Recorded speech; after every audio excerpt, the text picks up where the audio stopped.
This podcast is supported by the Newman School at the Talmud Torah of St. Paul, where academic excellence meets Jewish values, prioritizing small classes, experiential learning, and moral development. Now enrolling grades K through 5. Learn more at ttsp.org/Newman.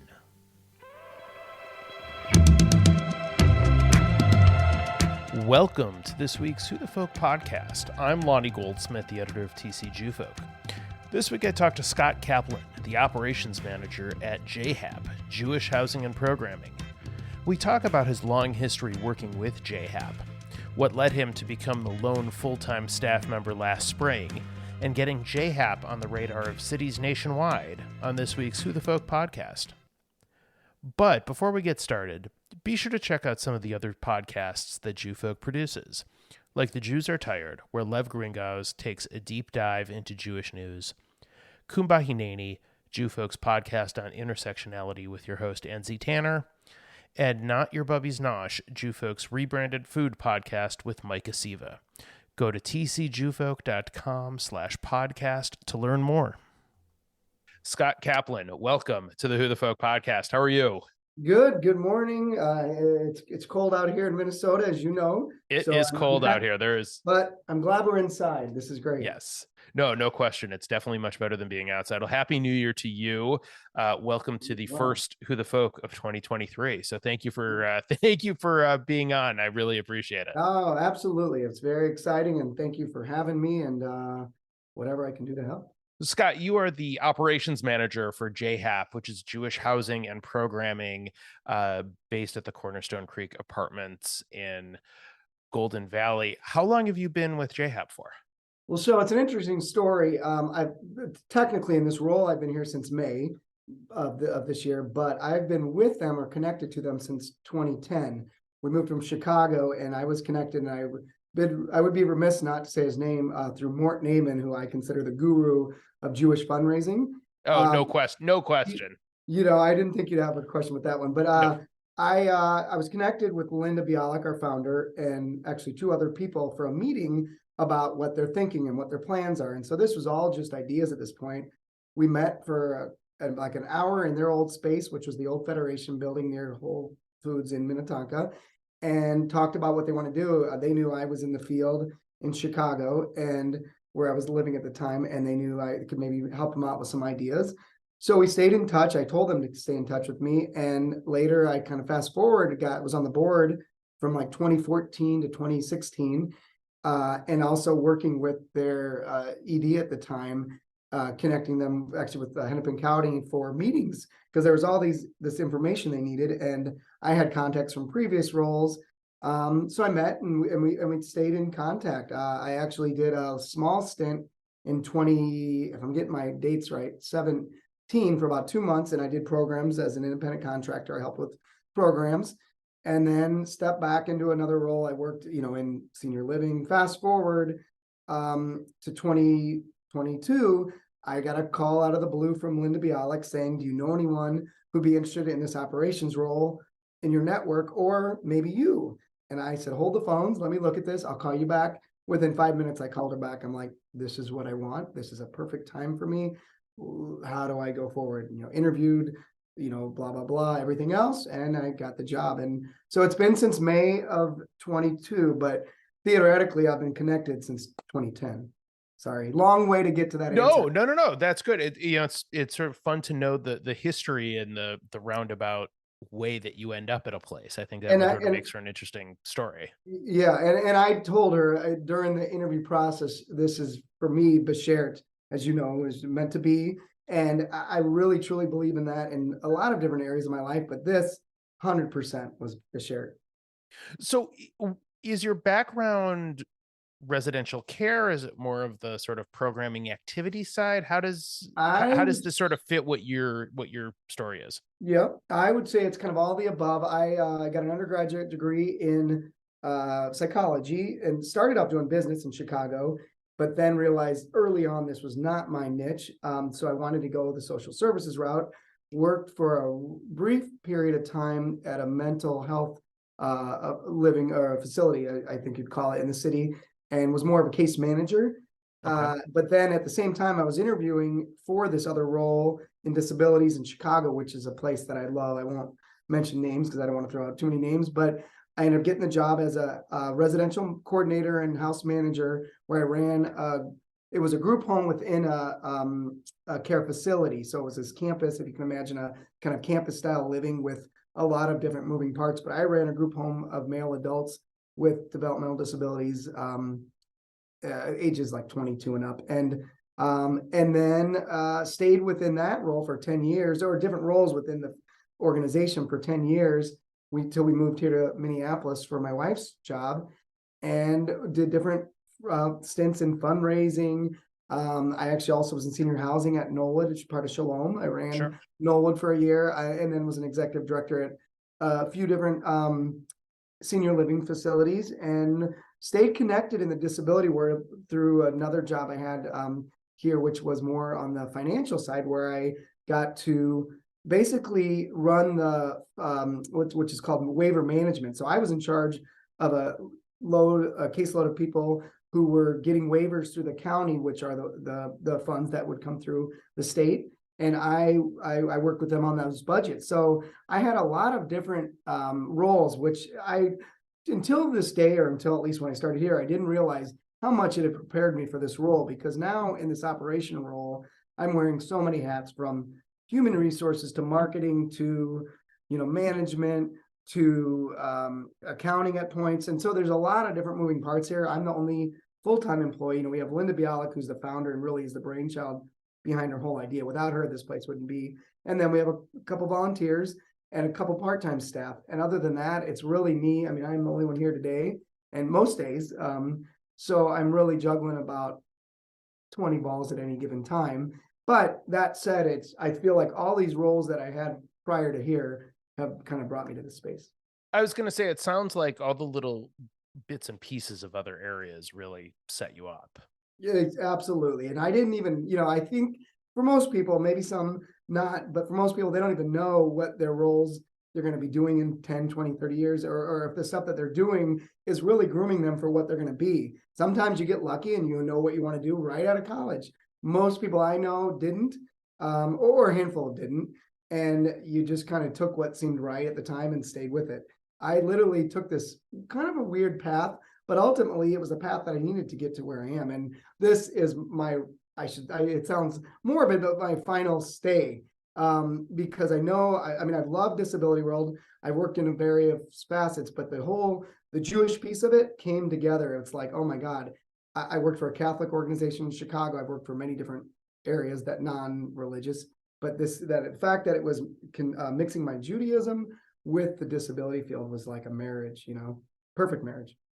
So for people that don't know, what is J-HAP, and what is a day-to-day sort of piece look like of what you do? So J-HAP was founded, it was actually co-developed. So the building, at least, Cornerstone Creek Apartments were developed with J-HAP in tandem with a developer. And essentially this building was intentionally built for people with disabilities. It wasn't like one started and then we came in. This was done together for people who have disabilities. So there's very low lighting, there's little shadows, the noises, everything that was done here was done intentionally for a reason. We have, there's a lot of the handicap accessible areas. There's a fitness center on site, that we have lounges on every floor. So if you can imagine kind of a dorm, it doesn't look like a dorm, but a dorm style where every floor has got a lounge and a kitchen. And what we do, J-HAP, so Trellis Property Management, or Trellis Management, runs the property and does the lease ups and does everything day to day with the apartment side. What J-HAP does is provide 24-hour, 7 days a week security, which is crucial. We have a kitchen, actually a commercial kitchen here, that was intentionally put in there for the tenants to have meals like 3 days or 3 times a day, 7 days a week. But the tenants didn't want that, and we found over time that it just wasn't feasible. So we ended up now using the kitchen space to entrepreneurs. So we have about 6 or 7 different entrepreneurs who are in the food industry, and they have their businesses that run out of there. And the beauty of that is they also use we are able to have some of our people that live here work there. So they're employing our tenants. So it's a beautiful thing here. That's one piece. And then the bigger piece is the programming, which is in the housing and programming. So we provide both in-house programming and out in the community. And the mission really is to be inclusive and to bring people together with all abilities. So not only just our people going to go bowling, we are trying to go bowling and hook up with other people and kind of create this all inclusiveness. And that's really the goal of what we're looking to do. We're doing community service projects now here in house. We also are doing things out in the community. And we're looking for opportunities to do other things as well, going to theaters, going to sporting events. There's a myriad of things that we do, but the programming piece is crucial. And with that said, the programs are funded strictly through grants, through private donors, and other things that we're applying for online. But we really we're subsidizing the programming. So the tenants, there's no cost to them. And it's really a beautiful thing. That's great. I didn't realize, I know Isidore Nut Company Yep. has been a longtime tenant Yep. First one. in the kitchen. I didn't realize there were so many though. That's amazing. Yeah, so and that's been kind of a brainchild out of, again, Linda, the founder, and the board said, this is not sustainable to have this kitchen here just sitting here empty. And, what can we do to make it a better space, or at least to make it feasible? So they started talking to some entrepreneurs, and Tasha Kellen, who's the runs Isidore Nuts, was the first one. And they talked to her about what her mission is. And she's got a beautiful mission. I can't read it verbatim right now, but if anyone wants to go look at their website, it's well worth it. But part of her thing was Tikkun Olam, repairing the world. And she said this would be a beautiful way to do it in terms of employing the tenants from J-HAP at her organization. And then others followed suit. We have Humble Nut Butter, who's been here. They also had some of our tenants.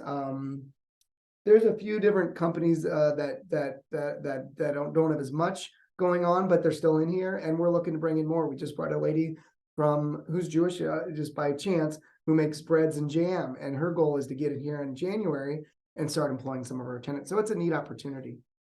That's really great. And I love the fact that it offers some inclusive hiring opportunities as well. Yeah. For the residents there. Yep. And that's something, a lot of them have job coaches, and some of them are working, a lot of them are not. And a lot of them could be. I think one area that I would like to see grow is that. And there's a piece, which I might as well bring it up now. In the future, who knows when, it's my dream to open up some kind of a coffee shop bakery where our tenants run it. I worked at this place again in Chicago that over time, they built up an empire, but they ended up building a 3-story building that had on the ground floor a bakery and cafe and coffee shop. On the middle floor, it was a yoga studio and an art studio. And on the top floor, they have a distribution center for the coffee. So they're co-packing with another coffee company. And they have their label on it though. Wow. And so it's a great idea. I'm friends with all the people who did this. It's my old boss, it's old coworkers. So it's such a neat thing that they did. I don't think we need to go on that level because they're a lot bigger organization, but there's a spot not far from here that's vacant, and I could see it in my eyes. I envision the whole operations of this drive-through coffee shop and cafe. So that's for another day, but again, another way to employ our tenants and bring some money back to the programs and operations of J-HAP.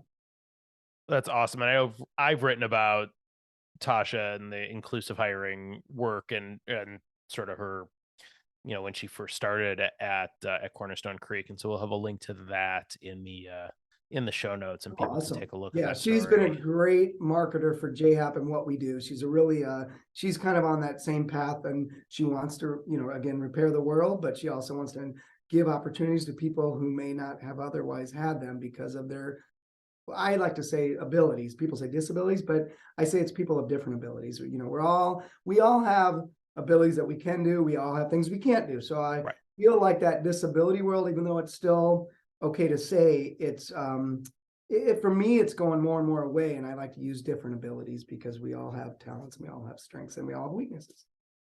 No, absolutely. So what's the learning curve at a place like that for you coming into this job? Obviously, you know the organization well. You've been involved in it for a really long time, but then coming into this role where you are like the lone staff member Yeah, is probably a little it's different than what you're used to. yes. So that's probably been and will continue to be the one, or not one, but one of the most challenging pieces because I know that there's been past previous directors and different roles here, and it didn't seem to work out, at least for one reason or another. But I realized probably part of it was of the support, because you do have support. I mean, I don't want to I'd be mistaken not to say it, that Linda is doing an amazing job. That's the founder, and she volunteers and does so much work. And there's a few other volunteers that really put their sweat and hard work into it. But on a day-to-day basis, you're right. I am the one who's kind of responsible for making sure the ship continues to go forward. So that is the biggest challenge and learning curve in terms of coming into this. In terms of what I'm doing, I've done this multiple times in multiple different ways. But it's right. I always had a support staff. I may have had an assistant. I may have had, someone else doing processing some of the paperwork or whatever needed to be done where I could kind of farm it off. Here, I'm farming it off to myself. I kind of like make jokes sometimes, say, oh, I got a human resources issue. Let me go to HR, and then I'll spin my chair around and say, oh, here we go. So it's really like the one thing is knowing that A, there's not enough time in the day to do it all, but B, knowing that it will get done. You just have to kind of prioritize your days and what's most important. Especially for a nonprofit, it's always looking at our bottom line in terms of what's coming in through fundraising, what's coming in through grants, and really being mindful of that. But then also, what are the holes that we're missing? What are opportunities? That's doing a SWOT analysis, really realizing what opportunities can we do that we haven't been doing in the past for whatever reasons, and maybe we can do in the future, like this coffee shop dream I have. It's another stream of income that, once we got it underway, and I know it's a big taking over, so it's not that it's something that can happen tomorrow, but once it happens, it could run pretty smoothly with the right guidance and investments. But yeah, it's definitely, there's always moving pieces, there's always moving parts, and with me being the only person in house for the majority of the time, I'm kind of I'm married to my job. I call this my second wife, maybe my first wife at times. So yeah. I'm not sure how your actual wife feels about that, but She actually, I think, enjoys it. Keeps me out of the house, keeps her going stir crazy with me. We have a good relationship. My wife knows that I come from a family of a lot of comedians, not professional, but a lot of amateur comedians that like to run their mouth and just kind of they're always having a joke or shtick about something. So I think the less I'm there, the better for a relationship. It's a balancing act though at times. I try to get back when I am getting back more and trying to and I help out a ton. It is like, okay, I know I need to do this. I've got to be there. So I come in on weekends, I go stay late at nights, but then I'm like, okay, I'm sacrificing family time. So it's finding that balance. plus I think if nothing else, if we've learned nothing else from the last couple of years, we've learned how to work efficiently from anywhere. Yeah, and that's something I look forward to doing more and more as it goes, especially with the weather coming up and being Yeah. able to work from home and logging in. And because I mean, as long as I have contact with this, but the main piece for us is having that security. We have a front desk and having that in place. And that's always a moving part because, with either security guards that we hire out or our own staff that we use or volunteers that we use a lot of the time, it's hard to get commitments. People don't want to, even though it's not a hard job, it's an important job. Don't get me wrong, but it's not a hard job. If you can sit for maybe 3 to 5 hours at a shot, and you have your mind about you and you can be aware of your surroundings and what's going on, because that piece to the tenants is crucial. Our tenants rely on someone there for safety or someone there for guidance or someone there to maybe make a call to Metro Mobility so the ride comes or letting someone in. There's so many things, because I know if we let this thing go empty, the front desk for 2 to 3 days at a shot, we would see fallout right away. So that's the piece I always worry about. But luckily we have some good people here and that also see the same mission. Well, that's awesome, and I love that you're sort of thinking big and thinking about not just sort of the now, but what's next and how to continue to evolve. Because that's obviously for, relatively small, relatively young organization, that kind of thing is super important. Yeah, it's funny you say that. So I've been here now since I moved from Chicago in 2010. So I knew about before they started. They opened the doors in 2017, but even since 2017 on, J-Apps had a relatively quiet time here. I know they're new and there's a lot to do, but I've heard from many people in the community that, what's going on with J-Hap? We don't hear much about them. I think it's because, we don't have a lot of staff, so it's hard to get the word out. And B, sometimes people are scared. Well, we don't want to get too big, so we can't handle it. My thought is, and I hope to get bigger in terms of not only sizing, maybe expanding, but also putting different footprints in the community. If we can do that, more people will be involved. I think my goal is to get J-HAP bigger and better and having more of the community supporting J-HAP through funding or grants or working and volunteering. There's so many opportunities for to grow. It's just a matter of taking kind of that next leap of faith and having faith that we are such a great organization. And there's really nothing else like J-HAP in the country. I mean, you can ask anyone around the country if they have a model, and they're all there. We've actually had people come up here, even Senator Bonoff, who was in Minnesota for a while, now is in Atlanta, and she's running the JFCS down there. We gave her a tour not long ago this summer because she's so interested in this model. We don't know what we're going to do with it this time. It's kind of we're keeping it at bay, but there's opportunities for that as well to do consulting, because what Linda and other people created here is amazing, and it should be duplicated in somehow, but we want to find a way to do it with kind of being compensated for her hard work and efforts. Sure, absolutely. And that is true. There is sort of this,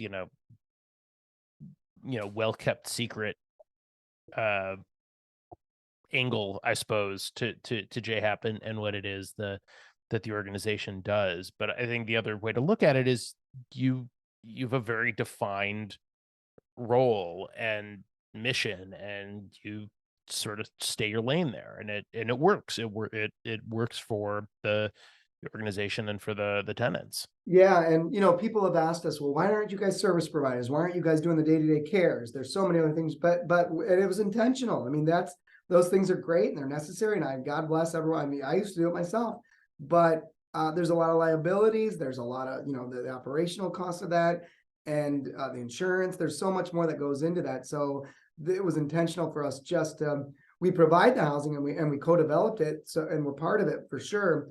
We don't lease up, and we don't deal with the day-to-day issues that a tenant might deal with. We help navigate that.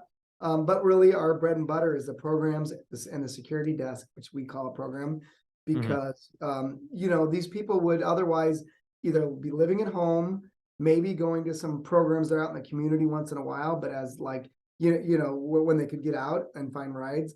But we're providing all that. We're providing the transportation through, we rent, not, we don't rent, we'll call a company that does a shuttle. We'll pay for that, and we'll pay for the program, and so we're navigating, but we're also providing all these services for the program. And it is a beautiful marriage. So they can have their care providers, and they can have their people that work on their funding, and we really get to do the fun part, the programs.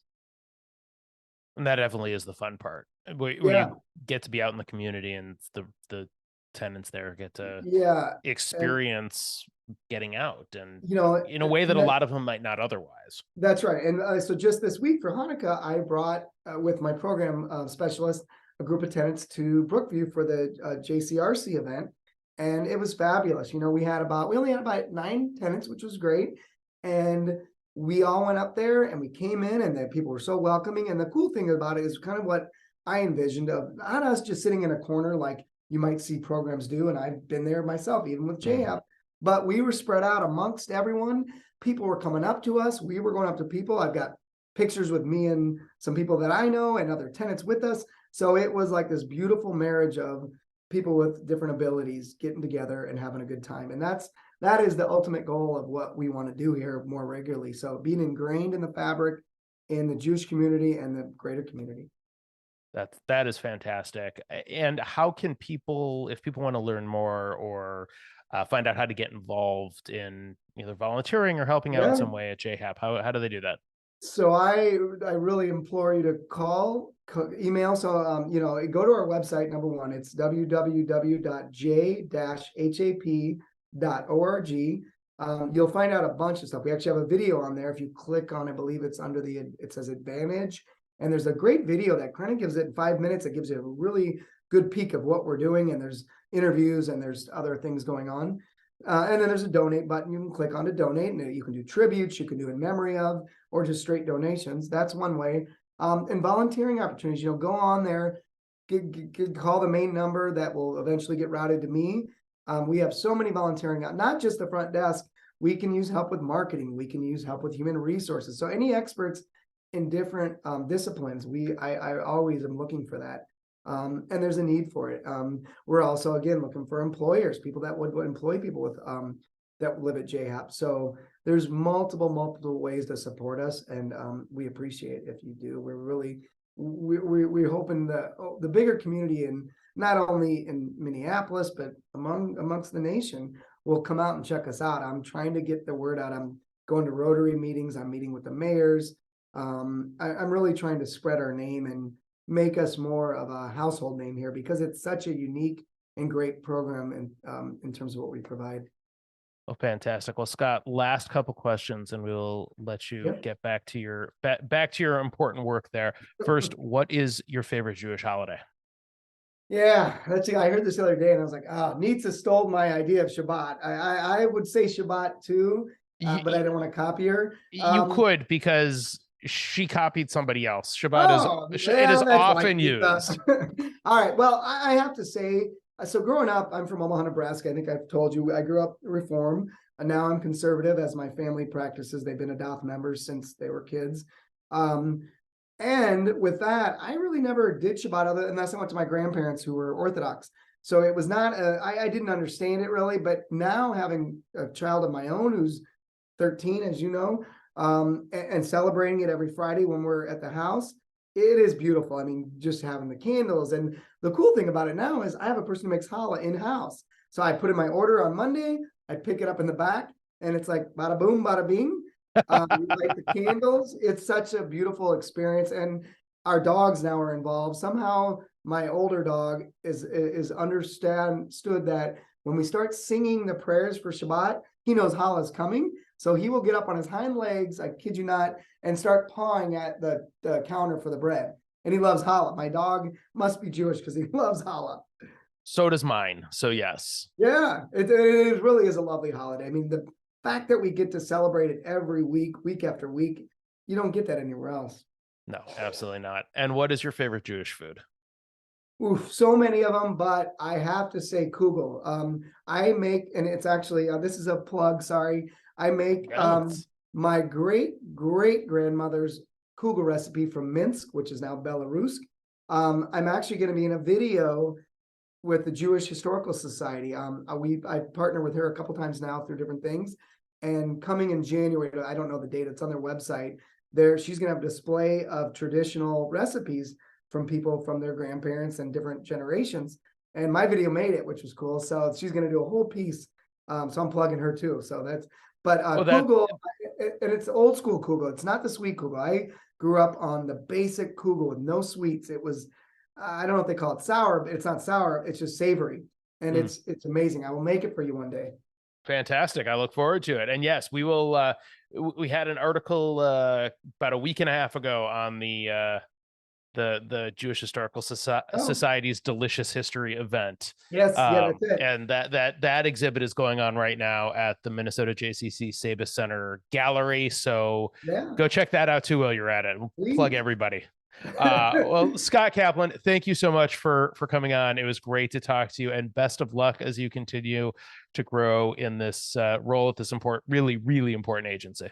Lonnie, thank you for having me. I mean, I mentioned, or maybe I didn't. We met each other when we first moved to town because our kids were at the Gone and Adopt together. So that was a cool way to start. And then I kind of saw you here and there. But fast forward, being in it, which I didn't know I was going to be in a Jewish organization. It's great to be able to connect with people of a similar age and people of the same background. And I won't give you crap because you went to Michigan State. Well, thank you. I still will give respect you a hard time because you went to Nebraska, so it's fine. Yes, I understand. No, but this honestly is an honor and a pleasure. I'm glad I can get the word out for such an important piece of work that we're doing here. Absolutely. Well, we appreciate it. Thanks again. Yeah, thank you. The Who the Folk podcast is part of the Jewfolk Podcast Network, a product of Jewfolk Inc. Please subscribe, rate, and review the show wherever you get your podcasts. If you have suggestions for other podcast guests, please email them to me at editor@tcjewfolk.com. For our other shows, check out tcjewfolk.com/podcast.